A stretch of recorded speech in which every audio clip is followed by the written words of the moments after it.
네, 안녕하십니까. 바로 보는 실전 컨텐츠 준호플로의 지역 강의. 오늘은 2019년 상반기 우리은행 자기소개서 2번 문항 분석입니다. 자, 작전명 모두 따라하고 입력하세요. 자, 2번 문항 최근 2년 이내 디지털 금융 패러다임의 변화, 큰 그림을 이해하고 지원 분야에 접목시켜라 편입니다. 네, 시작하겠습니다. 네, 여러분들 제 강의는 1.25랑 1.5배속으로 들어주시고요. 이 보시는 강의를 보는 분들은 저를 앞으로 전적으로 믿으셔야 합니다. 네. 여러분들 2번이 가장 힘들 것 같아서 먼저 만들었고요. 일단은 그 내재 의도에는 뭐가 있냐라고 하면 금융의 큰 그림 변화, 즉 패러다임의 변화에 대한 이해도가 있는 지원자인 것처럼 주제를 선정하고 본인의 견해를 써라. 어, 결국 중요한 거는 또 본인의 견해를 많이 쓰는 거고 또 금융의 큰 변화, 이런 이런 패러다임 변화가 있는 것처럼 자신의 지원 분야에 맞게끔 주제를 선정하는 게 중요하다. 그러니까 큰 그림에 대한 변화를 먼저 우선적으로 하고 그거에 대한 자신의 지원 분야와 그 결합시켜서 접목시켜서 주제를 선정시키면 되는 거고요. 그 큰 그림에 대한 이해는 이제 제 추천 강의 이것도 참조하시고 제가 지금 뒷장에서 설명을 드리도록 하겠습니다. 자, 그리고 이제 뭐 우선순위 참고로 보시고요. 네, 2번 중요합니다. 자, 그래서 금융에 대한 큰 그림 여러분들 일단은 뭐 다들 알고 계시겠지만 다시 정리를 해드리겠습니다. 내가 지금 지원한 분야랑 일단 연결을 시키는데 중요한 거는 이 큰 그림을 알고 있어야 된다라는 겁니다. 최근 2년이나 3년 이내에 이제 금융은 이제 많은 변화를 시도했었고 그런 흐름에 대한 자신이 어느 정도 이해하고 있는 지원자인지 정도만 이제 시켜주면 되는 겁니다. 자, 그래서 이제 간단히 하나부터 설명해 드리겠습니다. 순서로 보면은 결국에는 현재 기준의 금융산업을 보면 요약하면 빠른 의사결정과 조직을 간소화하고 빠른 의사결정 프로세스를 도입을 하고 그거의 근간에는 에자일이 있고 그 선행에는 디지털 트랜스포메이션 그리고 DT가 있었다라는 겁니다. 자, 이제 DT의 기반이 되는 거는 이제 클라우드인데 이제 그거는 아까 말씀드렸던 디지털 트랜스포메이션 강의를 보시고요. 이제 중요한 거는 왜 이렇게 흐름이 나와 이렇게 흐름이 진행되었는지를 설명하는 게 더 중요하다고 봅니다. 그래서 여러분들은 그 앞에 이제 1번의 주제를 도입할 때 금융의 및 큰 그림 변화 이해가 기반, 지원 분야와 연결된 주제 선정 및 그 선정 배경에 대해서 100장 이내 정도로 이제 쓰는 걸 제가 제안 드렸는데 결국에는 지금 제가 말하는 이 뒤에서 이 말하는 강의에 대한 이해 그 흐름을 이해한다는 듯이만 쓰면 되는 겁니다. 이 100자 이내를 쓸 때 이 흐름을 이해한다는 듯이 그 이제 제가 말하는 부분을 정확하게 숙지해서 이해한다는 듯이 주제를 선정하는데 그거는 당연히 내가 지원하고자 하는 분야랑 접목을 시킬 필요가 있다. 이거는 각자 이제 지원자분들이 역량입니다. 자신의 이제 관련 있는 분야에 연결시키는 거는 제가 정답을 알려드릴 수는 있지만 어떻게 보면 다 중복 제출이 될 수 있기 때문에 이 부분까지는 지원 분야와 연결시키는 부분은 이제 여러분들 몫에 맡기겠다라는 겁니다. 그래서 이제 들어주시고 그리고 또 중간은 이 선정된 주제에 대한 짧게 자신의 생각 결론 80자 이내 자신의 지원 분야 선정된 주제 선정을 100자 이내로 또 짧게 하고요. 또 자신의 생각도 결론을 빨리 내라. 짧게 내라. 빨리 짧게 80자 이내로 내라. 결국에서 이 글에서 여러분들이 구구절절하게 그냥 자신의 생각만 계속 쓰다 보니까 결국에는 본인의 견해에 대한 내용을 구체적으로 쓸 수가 없는 거다. 결국 그냥 현황 얘기만 한 250자 정도에서 400자 쓰다가 300자 쓰다가 자신의 견해가 200자에서 150자 이내로 나오니까 좋은 점수를 받을 수가 없는 거다. 그래서 도입 중간에는 글자 수를 무조건 이렇게 맞추기 위해서 최대한 정제하고 줄이고요.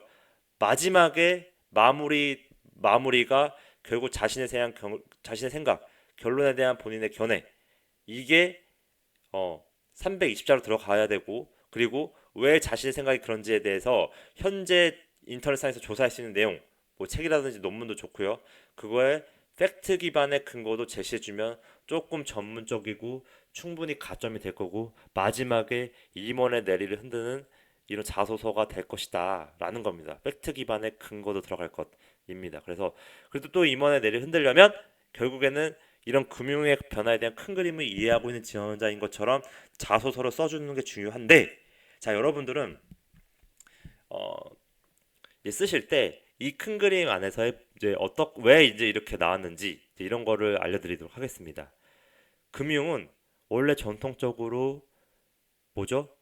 예대 마진, 어, 예금과 대출의 금리 차이로 수익을 보는 아주 전통적인 산업의 보신주의 사상을 가진 이 산업이었습니다. 그 말은 즉 뭐냐면 기존에 크게 변화하지 않고도 이런 개인 고객이나 우량한 기업 고객들한테 뭘 했다? 담보만 잡고 적정하게 신용평가를 해서 금리를 이제 매겨서 그거에 대한 예대 마진만 먹고 오는 아주 보수적인 그 수익 구조를 가지고 있었다. 그 말은 즉 뭐냐면 결국 우리가 여신 수신이라고 하는데 수신은 예적금이니까 당연히 간단히 얘기하면 많을수록 좋다. 예적금이 많은 은행은 그보다 그리고 대출에 대한 그 여신에 대한 여력이 많아진다. 영업에 대한 영업 폭이 넓어진다는 거고요. 그렇기 때문에 수신은 각설하고 여신을 내주기 위해서 기존의 은행들은 심사라는 활동을 해왔는데 이 심사는 개인이든 기업이든 뭐다? 결국에는 어떤 포멀하고 은행의 어떤 표준 규정에 맞게끔 딱 맞는지만 체크만 하는 정도의 수준이었다. 그래서 여러분들이 이제 그 기존의 은행에서 들어갔었으면은 이런 기존의 심사라든지 뭐 어떤 규정, 법 나름 전문적이라고 하지만 일단 포멀하게만 딱 움직였습니다. 그냥 수박처럼 딱딱딱 떨어지게 이 정도는 여신 등급 몇 이런 개인 고객은 뭐 자산 이 정도니까 딱딱딱 이 정도 규정에 맞게 여신 등급 이 정도 신용 등급 이 정도 그러면은 이 정도 대출 나갈 수 있음 뭐 이런 식으로 딱딱딱 떨어지는 금융을 해왔다. 자신이 어떤 뭔가 많은 학습을 해서 그거에 대한 새로운 뭔가 창조하는 그 새로운 거를 서비스 창조해내는 그런 식의 금융이 아니라 그냥 기존에 있는 그 이론과 규정, 법 그리고 데이터를 가지고 이런 개인과 기업에 대한 뭐 기업 금융은 조금 다를 수 있었겠지만 그 주관적으로 어느 정도 자신의 해석이 들어갈 수 있겠지만 이런 개인이든 기업이든 어쨌든 내부에서 심사 표준을 만들어서 그거에 딱딱딱 떨어지는 금리를 측정하고 그 신용 등급에 따른 금리를 측정하고 그거에 대한 여신을 해왔다. 이거에 대한 여수신의 차이, 즉 예대 예금과 대출의 차이, 이 예대 수익만 가지고 이렇게 보신적으로 운용만 해와도, 그러니까 고객 관리만 해오고 기존 고객의 그 예금, 적금, 신규 고객만 모아도 자기 자체 영업을 통해서 모아도 결국엔 돈을 쉽게 벌어왔던 거다라는 겁니다. 그래서 전통은행들이나 이제 전통은행을 대표하는 시중의 4대 은행들은 다 보면은 그냥 기존에 카드 많이 팔고 그 지점에 뭐 예적금 많이 만들게 하고 뭐 그 지점에서 요구하는 여러 가지 뭐 방카라든지 여러 가지 상품을 파는 거에만 어, 집중했단 말이에요. 그래서 은행에 들어가신 분들이 내가 지금 이런 일을 하려고 은행 들어온 건가? 라는 생각이 들 정도로 엄청나게 발전적이고 뭔가 공격적인 뭔가 안정적인 직장인 있을 수 있지만 그냥 그 안에서 프로세스가 원하는 그 딱 이미 정해진 거에 맞게끔 일하는 사람만 키워온 거다. 나름대로 거기서 뭐 학습해가지고 뭐 이것저것 그 여러 케이스별로 업무적인 상황이 있겠지만 그렇게 전문적이지 않았다. 자, 그래서 여러분들이 지금 이런 전통은행의 보신주의에서 예대 맞이만 쉽게 먹었던 이런 구조 안에서 당연히 여기 안에서는 위에 뭐 차장급 이상이라든지 높은 사람들은 이렇게 일하던 대로만 일을 해왔던 겁니다. 그래도 돈 많이 벌고 뭐 돈 등 따뜻하게 해주니까 변화를 싫어했다. 변화 별표 치세요. 변화를 싫어했다. 변화. 근데 이 변화의 시발점이 된 게 뭐다? 뭐다? 결국에는 핀테크입니다. 자, 별표 치세요. 여러분들 제가 지금 이제 이거에 대해서 장황하게 설명을 하는 이유는 앞에 이런 자신의 지원 분야에 맞게 주제를 선정할 때도 결국에는 이거에 대한 이해도가 있어야지만 자신이 그런 이해한다는 듯한 것을 지원 분야에 맞게끔 주제를 선정할 수가 있는 겁니다. 결국에는 가고자 하는 방향은 애자일하고 빠른 의사결정이 현재 기준의 은행권이 변화하려고 하는 움직임입니다. 자, 근데 이제 이거를 왜 여기까지 갔는지에 대한 여러분들이 이해를 할 줄 알아야지만 아까 말했듯이 이 이번 문항에 대한 아주 나이스한 구조로 100, 800, 320자 구조로 쓸 수가 있는 겁니다. 자, 그래서 왜 핀테크가 나왔냐? 여러분들, 핀테크는 결국에는 여러분들이 지금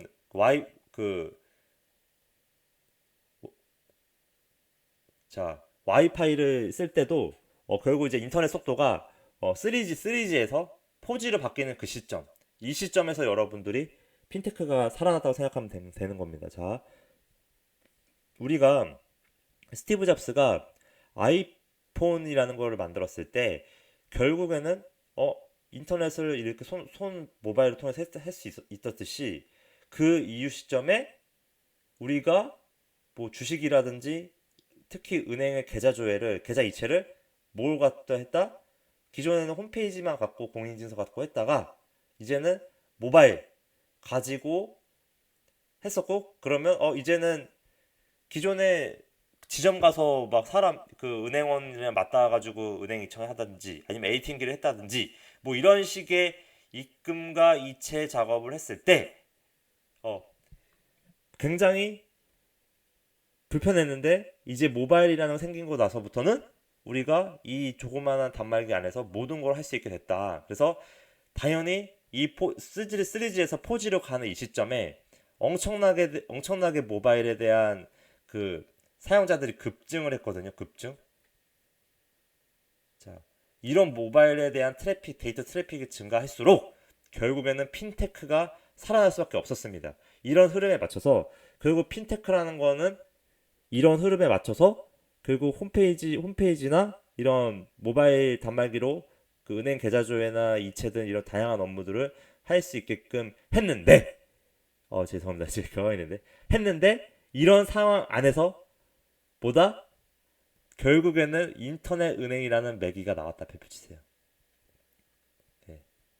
예, 카뱅이랑 K뱅크를 대표하는 인터넷 은행이라는 게 나왔다. 이제 정부 차원에서 야, 너네 금융은 기존에 이렇게 예대마진만 하고 쉽게 니네가 돈을 벌고 있단 말이야.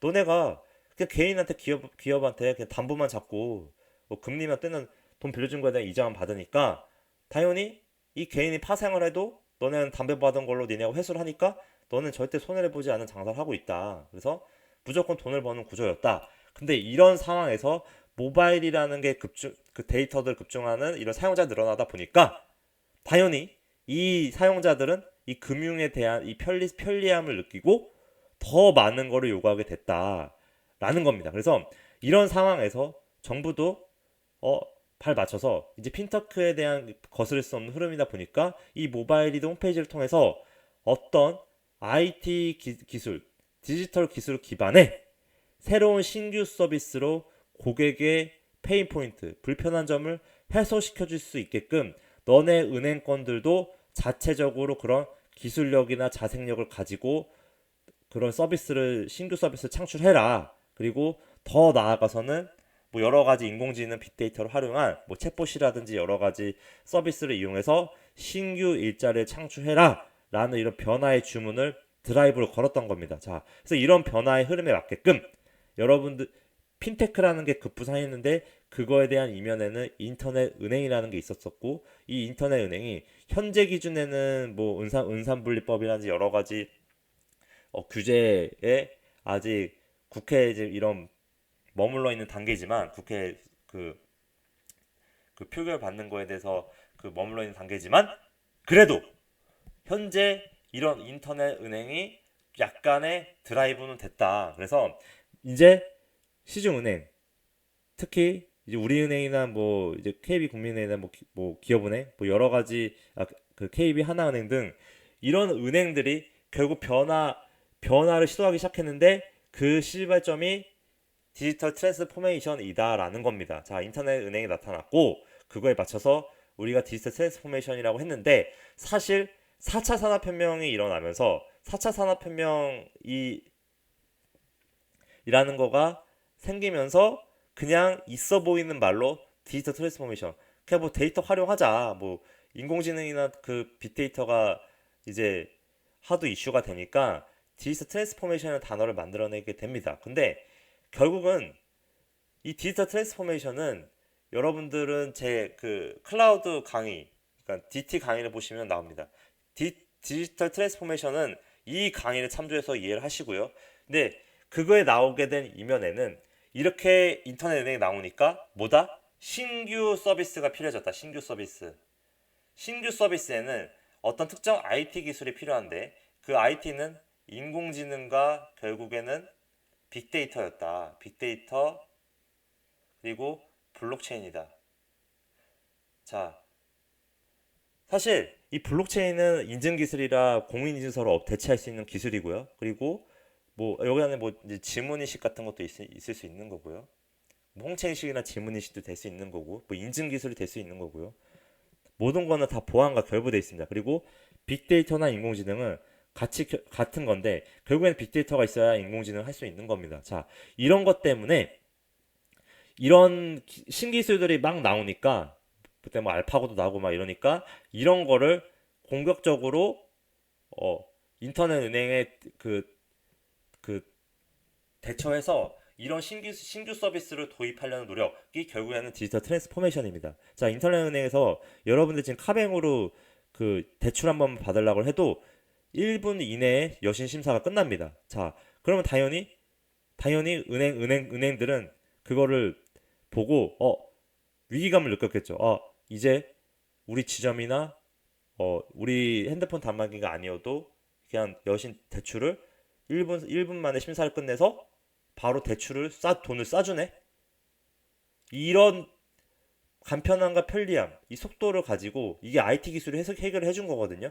이런 것 때문에 위기감을 느꼈지만 아무래도 아직은 규제가 있어서 나름 그렇게 커지진 않았다. 근데 중요한 거는 점점 그 카카오뱅크나 K뱅크가 그 자신만들의 영역에서 나름의 성과를 보여주게 되면 더 이런 흐름이 가속화될 거고 그거에 따라서 애자일하고 빠른 의사결정이 중요해진 시대가 된 것이다 라는 겁니다. 자, 그래서 결국에는 지금 K뱅크랑 카카오뱅크가 결국 어떤 이제 여러 가지 규제 때문에 어떤 한계점을 보일 때도 있지만 어느 시점에는 이 기존의 시중은행들을 위협하는 거를 이 시중은행들을 걱정을 해서 그래서 미리 이런 DT라는 뭐 말을 만들어 내 가지고 변화를 해보자. 근데 아직은 그 위에 있는 분들이 그런 사상을 입지 못했지만 앞으로는 이런 새로운 사장단이나 새로운 이제 아래로부터의 움직임이 일어나서 이런 변화에 빠르게 대응할 수 있는 조직을 만들 거고 그게 결국에는 애자일을 하려다 보니까 그런 기존의 보신주의에 직급 체계에 맞는 보신주의에 그런 체계적으로 그 보고서를 올려서 그 절차 프로세스대로 그 결제만 많이 받고 문서만 많이 남기는 이런 고리타분하고 보신주의에 맞는 이런 금융권의 분위기를 이런 디지털 트랜스포메이션에 빨리 다른 인터넷 은행이나 다른 시중은행보다 빠른 서비스를 도입하기 위해서 그런 고리타분한 보신주의를 타파하고 빠른 의사결정을 만들려고 하는 그런 각 금융 지주사들의 움직임. 결국에는 디지털 트랜스포메이션은 이런 신규 서비스를 빨리 도입하려고 하는데 의사결정이 더디니까 엄청나게 느린 걸 보고 그런 의사결정 구조를 줄이고 그리고 애자의 조직에 맞게끔 빨리 시장에 서비스를 도입해서 빨리 대응하기 위해서는 가장 중요한 건 결국에는 불필요한 업무를 줄이고 빠른 의사결정을 하는 거고 그 안에는 주 52시간에 대한 이것도 내재가 되어 있는 거다라는 겁니다. 자, 여러분들 요약하면 결국에는 보신주의라는 거는 전통은행에서의 이제 예대맞이 수익 구조였고 그 안에서 핀테크가 도래돼서 이런 모바일 데이터가 급증하다 보니까 이런 핀테크에 대한 수요가 많이 늘어났고 그거에 대해서 그 상황에서 인터넷 은행이라는 매기가 출현해서 이런 디지털 트랜스포메이션이라는 변화를 이끌어냈는데 그 변화는 결국 신규 서비스고 그 기술은 인공지능, 빅데이터, 블록체인, 지문 인식이다. 자, 그런데 이거를 막 신규 서비스를 기존 거를 도입하려다 보니까 기존에 이 보신주의의 이런 사람들의 의사결정 체계가 너무 느렸다. 그리고 이 에자일이라는 그 조직 방법론, 그러니까 수직적인 업무가 아니라 그런 수평적으로 그런 빠른 의사결정으로 그 프로젝트를 단위하는 특히 에자일이라는 거는 가볍게 빨리 시장에서 도입을 하고 피드백을 받아서 고객이 원하는 그런 신규 서비스를 창출해내는 게 이 에자일 방법론인데 그 보신주의의 이런 한계를 느끼다 보니 현재 기준의 2019년도에 은행권들은 빠른 의사결정을 하기 위해서 이런 에자일 방법론 여러 가지 뭐 트렐로 뭐 그런 업무 툴을 사용한다든지 그런 새로운 뭐 구글이나 여러 가지 업무 방법론 아니면 직급 체계를 없앤다든지 아니면은 뭐 페이퍼리스 그리고 기존의 그런 업무에서 빠른 의사결정을 할 수 있게끔 불필요한 프로세스 결제 단위들을 없애고 위임을 하는 구조로 그 리더들이 드라이브를 걸고 있다. 자, 그래서 이런 상황에서 왜 빠른 의사결정이고 왜 에자일인지에 대한 이런 내용들을 이해한다는 듯이 자신의 지원 분야에 맞게끔 그걸 접목시켜야 됩니다. 자신의 지원 분야가 없으면 안 됩니다. 지원 부문과 관련된 주제에 선정하라고 했는데 제가 지금 말하는 이 흐름에 그런 게 없으면 안 됩니다. 자, 지원 분야를 꼭 접목시켜야 되는 거고. 자, 여기서 또 중요한 거. 추가 플러스로 금리 인상과 2020년 예대 규제가 어떻게 보면 금융권에서 가장 중요하다고 볼 수가 있는데 여러분들 결국에는 금융권의 가장 경쟁력은 신뢰입니다. 신뢰. 여러분들이 지금 4대 그 지방은행보다 뭐 지방에 사신 분들은 또 지방에 부산이나 이런 그 지역의 은행들의 신뢰가 있겠지만 여러분들이 갑자기 지금 여기서 KB 국민은행 잘 쓰고 있는데 너 부산은행 가서 예적금 해 라고 하면 안 할 거잖아요. 자, 그 말은 좀 뭐냐면 기존에 아니면 뭐 저축은행이나 뭐 다른 데서 뭐 금리 많이 준다고 해도 자신이 자산이 크면은 결국 4대 시중은행을 쓸 수밖에 없다. 자, 그래서 기본적으로 그 신뢰가 바탕이 된다는 거는 네임밸류입니다. 자, 그래서 금융권들은 그런 브랜드에서 자신의 이미지 메이킹에 엄청나게 많은 신경을 쓰는데 그 광고만 봐도 알 수가 있습니다. 자, 그래서 기존에 자신의 이 시중은행에 대한 신뢰도 이런 브랜드 이미지를 가지고 사람들은 뭘 한다? 저축을 한다. 자, 내가 예일 돈이 생기고 큰 돈이 생기면 이 시중은행의 신뢰도만 믿고 이제 저축을 한다. 그래서 이 금융권은 결국에는 금리 인상 시기 때 당연히 쉽게 예를 들면 예대맞이 그러니까 대출에 대한 이제 변동금리로 했으면 금리 수익이 늘어나겠지라는 게 기본적으로 수익을 높인다고 생각하겠지만 역으로 생각하면 기존에 대출받은 사람들의 부실과 연체가 걱정될 수밖에 없다. 자, 그럼 이런 상황에서 기존의 사람들의 부실이 나게 되면 다시 당연히 자금의 회전이 그 이자를 잘 갚아서 그걸 우리한테 그 이자 수익을 남겨주게끔 해야 되는데 그런 수익 구조가 잘 안 되다 보니까 당연히 대출에 대한 여력이 조금 줄어들 수밖에 없다. 자, 근데 그런 상황에서는 기존에 결국엔 자신의 브랜드 이미지를 가지고 기존의 예적금의 그 고객이 많은 은행사들이 그 더 경쟁력이 있을 거다. 자, 얘를 다시 정리를 하면 금리 인상 시기 때는 인상되기 전에 현재는 지금 아직 1.5로 알고 있는데요. 제가 알기로는 이런 상황에서 앞으로 올릴 게 이미 예견돼 있단 말이에요. 미국의 금리 인상됐기 때문에 그런 상황에서 당연히 올리게 되면은 아까 말씀드렸듯이 가계 부실이 날 수밖에 없다. 자, 이런 상황에서 결국에는 가계 부실이 날 상황에서 은행이 경쟁력을 가지려면 그런 부실이 막 나도 내가 대출을 할 수 있는 돈의 여력이 있어야 된다. 자, 그럴 거면 기존에 자 따라하고 입력하세요. 기존에 예적금 고객이 많아야 된다. 자, 예적금 고객을 많이 확보하려면 지금 이런 모바일이 급증했고 이 모바일을 많이 사용하는 모바일 홈페이지를 많이 사용하는 이 비대면 시대에 당연히 이런 신규 고객이나 기존 고객을 자신의 그 예적금 고객으로 계속 냅두려면 결국 뭐다? 배표 치세요. 신규 서비스다.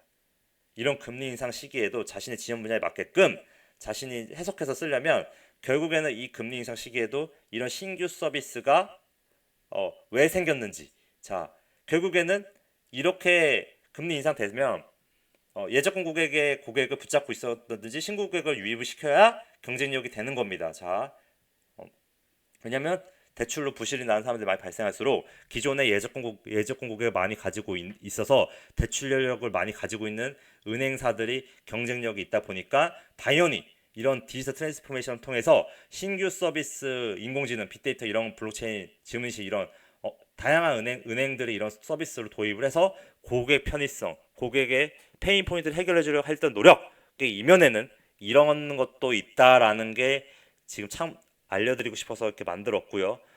추가로 2020년 예대율 규제는 결국에는 예금 대비 대출 여력인데 그 대출의